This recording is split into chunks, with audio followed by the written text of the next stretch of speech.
Hello guys, what's up? Welcome back again with me. Your Glens here. Let's go. Oh my god. Sudah tidak terasa ya, beberapa hari dari sekarang, udah bahkan gak sampai seminggu, kita akan meninggalkan tahun 2025 ini.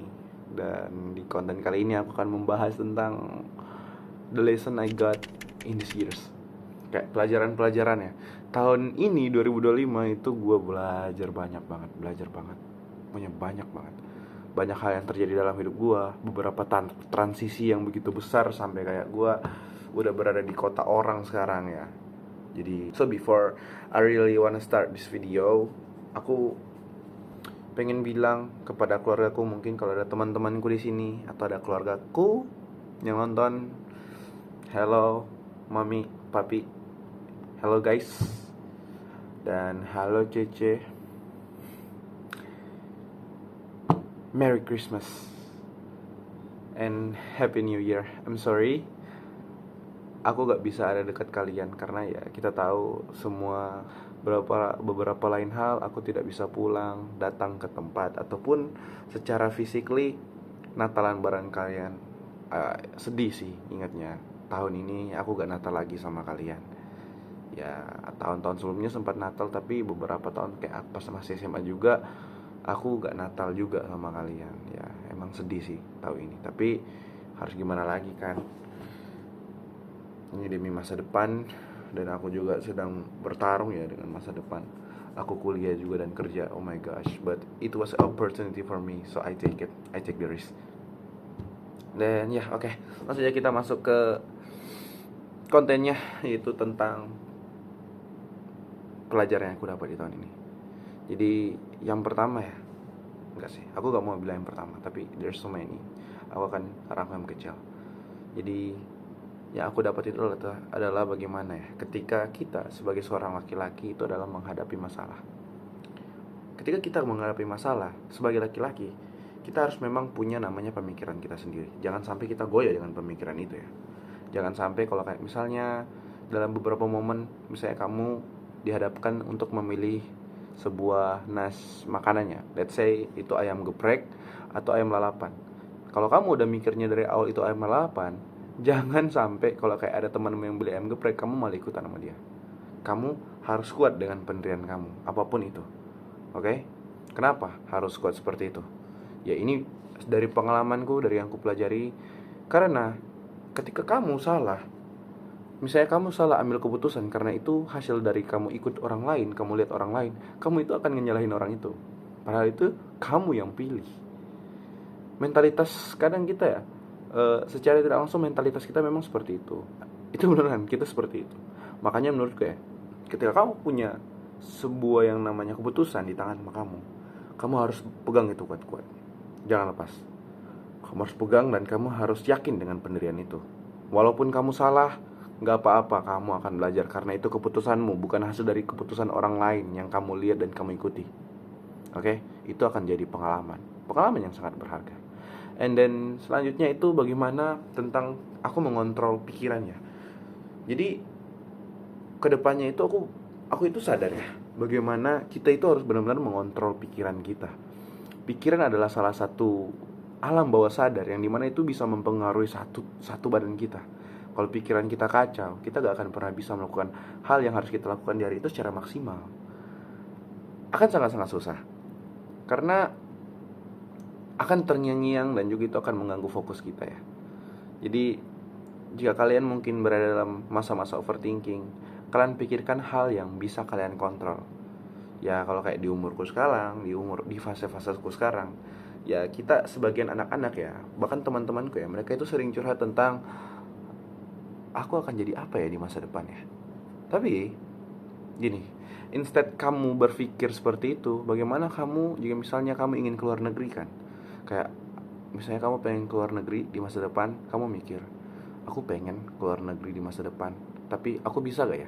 Nah, daripada kamu menciptakan sebuah algoritma yang tidak pasti dalam pikirannya. Karena kan jika kamu berpikir hal yang akan mungkin terjadi dalam 3-5 tahun ke depan, kamu berpikirnya sekarang, itu gak akan ada dapat titik terangnya. Tapi bagaimana kamu daripada kamu berpikir seperti itu, kamu mulai belajar bahasanya. Kamu mulai belajar, mungkin kalau kamu pengen ke Inggris, kamu belajar bahasa Inggris. Kalau kamu pengen ke Jerman, kamu belajar bahasa Jerman. Kalau kamu pengen ke Jepang, kamu belajar bahasa Jepang. Pokoknya berbagai macam negara. Jadi kayak kamu bisa melakukan hal yang kamu kontrol ya. Yang bisa kamu kontrol itu adalah usaha kamu sekarang, bukanlah pikiran yang belum pasti akan datang ke depannya. Jadi kayak aku belajar di tahun ini bagaimana kita benar-benar harus fokus pada apa yang bisa kita kontrol, instead daripada hal yang nggak bisa kita kontrol. Hal yang nggak bisa kita kontrol itu ya hal-hal yang belum terjadi. Dan hal yang sementara lagi terjadi sekarang, itu yang bisa kita kontrol. Kamu pengen belajar public speaking, ya udah kamu start making video and then just talking bro. Itu ya, mulai aja. Gak usah kamu mikir kalau kayak, aduh aku nanti jelek, aku jelek nanti. Kalau kayak mulai bicaranya jelek, aku bakal bata-bata. Bro, kalau kayak kamu seperti itu, kamu gak akan pernah mulai. Makanya just start. And then di sini juga aku belajar bagaimana kayak aku bisa mengontrol how people see me ya. Kayak aku itu kadang mengharapkan validasi dari orang gitu. Ya agak bisa dibohongi ya. Aku kadang pengen dibilang ganteng lah gini dan itu. Oh my god. Pokoknya seperti itu, tapi aku juga harus sadar ya. Walaupun memang ada beberapa orang yang akan memvalidasi aku juga harus sadar ada orang yang akan tetap membenci aku misalnya. Karena hal seperti itu akan tetap ada. Sifat-sifat kita itu kadang akan bertolak belakang dengan apa yang seseorang lihat. Mungkin kalau kayak kita tipenya bebas, orang-orang yang kayak dengan pengalaman yang berbeda, mereka lihat, oh ada orang ini, dia ini terlalu santai di intro gitu. Jadi kamu gak bisa mengubah pemikiran mereka tentang kamu. Jadi yang bisa kamu lakukan adalah ya gak perlu ubah apa-apa. Just jadilah dirimu sendiri.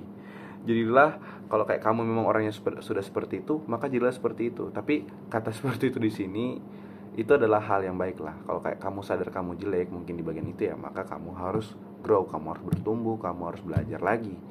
Tapi kalau kayak walaupun kamu sudah belajar, kadang orang yang memang gak suka sama kamu, dia selalu akan ada alasan untuk tetap tidak menyukai kamu. Dan itu adalah fakta. Jadi mau sebaik apapun kamu, mau apapun yang kamu lakukan, ya orang benci kamu itu akan tetap ada. Bahkan kalau kayak kita belajar dari kisah agama ya, misalnya di Islam, Nabi Muhammad sudah sebaik itu masih ada yang benci juga. Tokoh Yesus Kristus pun sudah sebaik itu, bahkan masih ada yang benci. Tapi memang hidup seperti itu ya. Dari tokoh-tokoh agama pun itu kita bisa belajar. Ataupun kita bisa lihat banyak tiktoker yang sukses dengan caranya yang bagus. Maksudnya dengan cara yang bukan bagus sih, dengan cara yang bersih lah, dengan cara memang benar-benar dengan ide konten mereka. Tapi masih ada aja yang benci.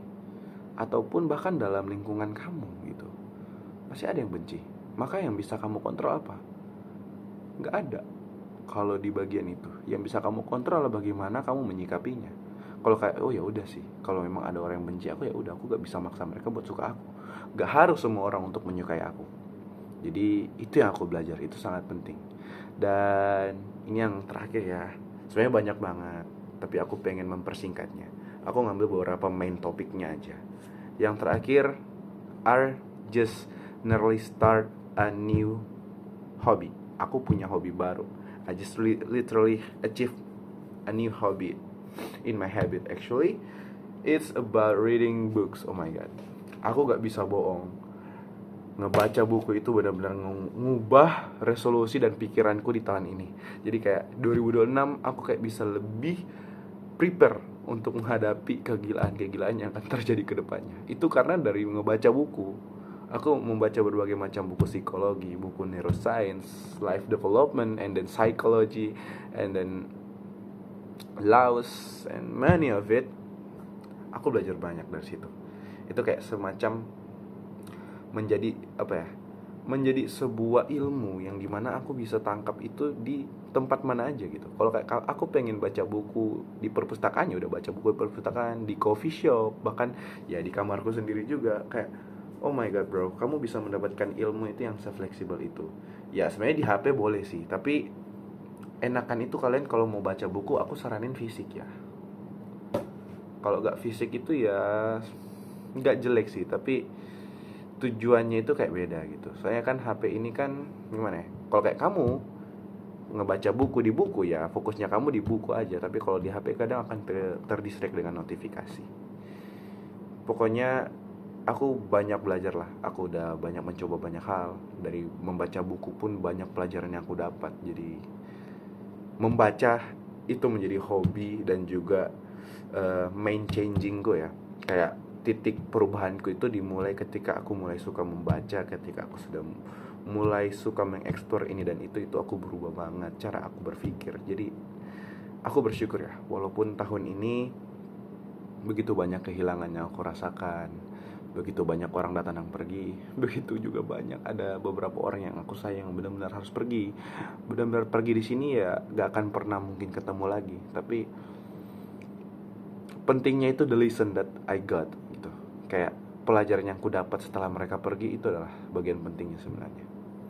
Dan it's worth it, the price it's worth it. Aku jadi seperti ini itu adalah serangkaian masalah yang terjadi dalam hidupku dan aku tetap bersyukur. Itu sangat indah. Aku bisa berani bilang diriku itu udah lebih baik daripada hari-hari sebelumnya. Aku sudah berani melangkah, berani melakukan hal yang gak pernah aku pikir sebelumnya. Dan itu adalah rasa bangga tersendiri yang aku rasain. Jadi untuk tahun 2025 ini aku pengen bilang, I'll thank you so much. Thank you for the lesson, of course. It's what's sweet. It's so sweet and hard at the same time, bersamaan. Oh my god. Kalau ingat ini udah jadi transisi terbesarku sih. Aku juga kan udah melangkah jauh dari rumahku kan. Aku udah melangkah lumayan jauh ya. Aku posisinya orang Sulawesi dan sekarang berada Kepulauan Jawa, jadi bertemu berbagai macam orang di sini. Itu indah, tapi kadang aku kangen dengan keluargaku. Tapi aku sadar this is my life. I got some opportunity here. And ya, aku harus melakukan apa yang menjadi tugasku, apa yang bisa aku kontrol. Oke? So, this is a lesson that I got, guys. Aku berharap kalian juga bisa dapat pelajaran dari menonton video ini. Jadi, terima kasih sudah menonton video ini, guys. Oh my god, peace out. I'll see you in 2026. Bye-bye. Wow.